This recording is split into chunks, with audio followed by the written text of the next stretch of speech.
అంటే వెన్న ముద్దై పోదా వజ్రం.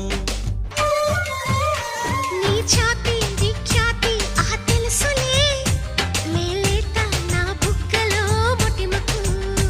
నీ నడుము హరివిల్లు కవలలు అని ఆకాశం దిగి వచ్చి పలికిందిలే.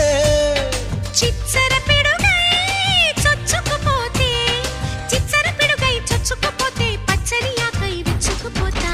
తను నా నెమలి కన్నోడా నా నమిలే చూపు